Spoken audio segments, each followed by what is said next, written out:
వైజాగ్లో. దేవునికి మహిమ కలుగును గాక. అది అక్కడనే స్టేజ్ మీద కూడా చెప్పడం జరిగింది.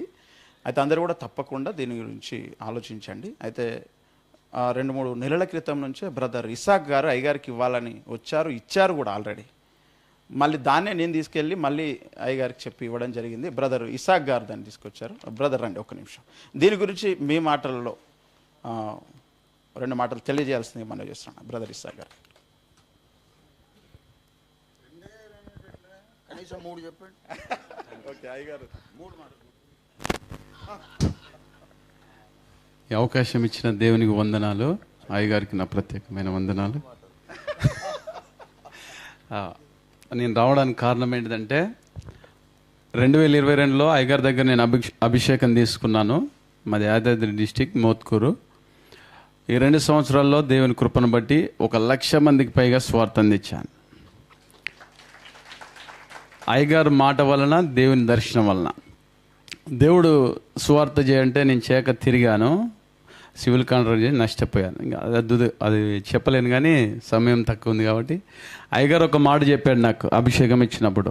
చూడు బాబు, దేవుని కోసం పని చేయి, సేవకునని కూర్చోకు, పని చేస్తూ నువ్వు సేవ చేయి, రొట్టెముక్క తిని సువార్త ప్రకటించు అన్నాడు. 45 గ్రామాల పైన సువార్త చేసి, ఒక కాంట్రాక్టర్నైన నేను కూలి పనికి పోయి కరపత్రాలు తయారు చేసుకొని సువార్త చేశాను, అందించాను. 2 మాటలు. ఒకటి అయ్యగారి మాట, మొదట దేవుడిచ్చిన దర్శనము, రెండవది అయ్యగారి మాట నాకు గుర్తున్నది. సేవ మానేద్దాం అనిపించినప్పుడల్లా ఈ మాట గుర్తొచ్చేది. నువ్వు సేవకునిగా కూర్చొని కంప్లీట్గా ఉండి సేవ చేస్తే సేవ చేయలేవు, నీ భార్య బిడ్డలు ఉన్నారు అంటున్నావు కదా, చేయలేవు బాబు అని చెప్పాడు. అది నాకు ఇప్పటికీ గుర్తున్నది. మరణించేంత వరకు కూడా గుర్తుపెట్టుకొని సేవ చేస్తాను. అలాగే ఇప్పుడు సేవ చేస్తున్నాను. దయచేసి నా సేవ కోసం ప్రార్థన చేయండి. ఇక్కడికి రావడానికి కారణం ఏంటంటే అయ్యగారు చెప్పాడు క్యూర్ సెల్. మా అమ్మ 77 సంవత్సరాలు ఉన్నది. ఆమె ఏ హాస్పిటల్ తీసుకెళ్ళినా బ్రతకదే అని చెప్పినారు. ఎముకలను అరిగిపోయినాయి, నడువు నొప్పి, మోకాలు నొప్పి వచ్చేసింది, ఇంకా బ్రతకరన్నప్పుడు ఆ క్యూర్ సెల్ పరిచయం అయింది నాకు. అది ఇచ్చిన తర్వాత బాగా అయిపోయింది. అయ్యగారు ఆరోగ్యం బాగాలని తెలిసినప్పుడు నేను ఎక్కువ రాకపోయేది ఇక్కడికి, కొన్ని పరిస్థితుల వలన. నాకు డబ్బు లేకుండే.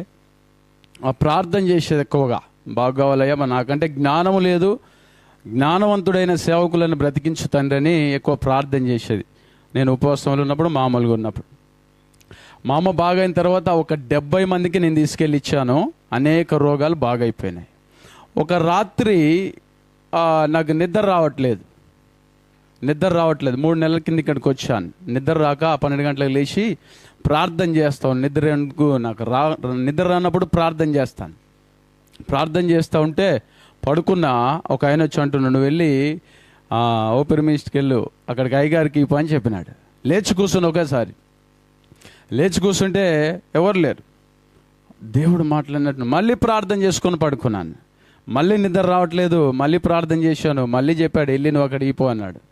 నేను అన్నాను, ప్రభువా నాకైతే జ్ఞానం లేదు, ఆయన చాలా పెద్ద మనిషి, నా మాట వింటాడా, నేను ఇయ్యలేను తండ్రి అన్నాను.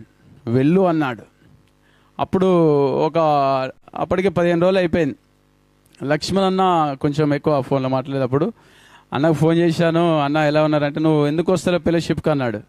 అంటే నాకు కొంచెం పరిస్థితులు బాగాలేవు, రావట్లేదు. అంటే నువ్వు రావాలా ఫస్ట్, అట్లా చేయొద్దు అన్నాడు ఆయన కొంచెం గట్టిగా. అంటే సరే అన్న వస్తాలే అని చెప్పాను.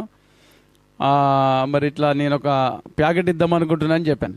నువ్వు ఏదైనా సరే ఫస్ట్ తీసుకురా, నేను కల్పిస్తా కానీ అన్నాడు. లక్ష్మణ్ అన్న మరి రమ్మంటే వచ్చాను నేను.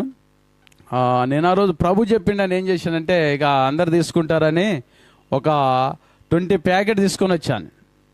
20 ప్యాకెట్ తీసుకొని వచ్చి చెప్తే నరసింహులన్న అవకాశం ఇచ్చాడు, మైకులో చెప్పు అందరికీ అన్నాడు. నేను చెప్పను అన్నాను. నాకు చెప్పమన్నది అయ్యగారికి చెప్పన్నాడు. ఆయనకు ఒక్కరికే చెప్తాను తప్ప అందరి నేను చెప్పలేను, నేను చెప్పనని అవకాశం ఇచ్చాను. మార్కాన్ని ఇచ్చినాడు ఆ రోజు అవకాశము. నేను చెప్పను అన్నాను. అన్న తర్వాత అయ్యగారి దగ్గర కూర్చోబెట్టిన నరసింహులన్న కూర్చోబెడితే మాట్లాడితే, అయ్యగారికి నేను 2 ఇద్దామని తీశాను, కానీ నా దగ్గర 1 తీసుకున్నాడు. బాబు నేను డాక్టర్ని అడిగిన తర్వాత వాడతాను అన్నాడు. నాకు మొత్తం నిరాశ కలిగింది. ప్రభు చెప్పాడు అయ్యగారు ఏమి తీసుకోవట్లేదు అని. నేను ఒక 2,500 పెట్రోల్ పోసుకొని వచ్చాను, 2,500 వేస్ట్ అయిపోయిందా, లేకుంటే నేను భ్రమపడి వచ్చానా, దేవుడు చెప్పలేదన్నా, కానీ మరి నేను ఏడ్చుకుంటూ వెళ్ళాను. చాలా బాధ అనిపించింది. తర్వాత మరి దేవా నువ్వు చెప్పేది నిజమైతే అయ్యగారు వాటెడ్ చేయని ఆమె నేను ఎన్నోసార్లు ప్రార్థన చేశాను.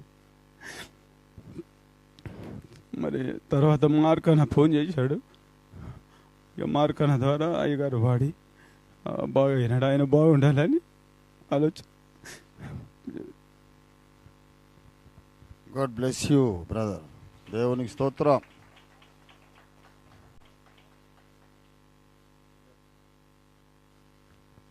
మంచిదండి. మరి ఇదంతా కూడా దేవుడే జరిగించారు. మొత్తానికి అయ్యగారు తిరిగి ఆరోగ్యవంతులుగా మన మధ్యలో ఉన్నారు. మరి అయ్యగారే నోరారా వారు ఎంత స్ట్రాంగ్ ఉంటారో మెంటల్గా, మరి వారి హృదయంలో మనందరికీ తెలుసు. ఆయన అయ్యగారే నోరారా అక్క వాళ్లకు, మరి సిస్టర్ కృష్ణవేణికి, హేమరాజుకు చెప్పినటువంటి పరిస్థితి. ఇదంతా జరిగింది మనకు తెలియదు. మరి మొత్తానికైతే దేవుడు అద్భుతమైన స్వస్థతనిచ్చారు. అందుని బట్టి దేవునికి మహిమ కలుగును గాక. అయితే అయ్యగారే ఇంత గట్టిగా, ఇంత స్పష్టంగా విషయం చెప్పిన తర్వాత మీరందరూ కూడా అనారోగ్యంతో ఉన్నవాళ్ళు తప్పకుండా దీన్ని ఒకసారి మీరు వాడి చూడండి. అనేక రోగాలతో లక్షలు పెడుతున్నారు హాస్పిటల్స్లో. చాలామంది పెట్టొచ్చి ఇది వాడి బాగా అయినటువంటి వాళ్ళు ఉన్నారు. వందల టెస్ట్ మనీస్ ఉన్నాయి నా దగ్గర. ఊరికైనా చెప్పట్లేదు. మీరు గూగుల్లో సెర్చ్ చేయొచ్చు. ChatGPTని అడగండి దీని గురించి.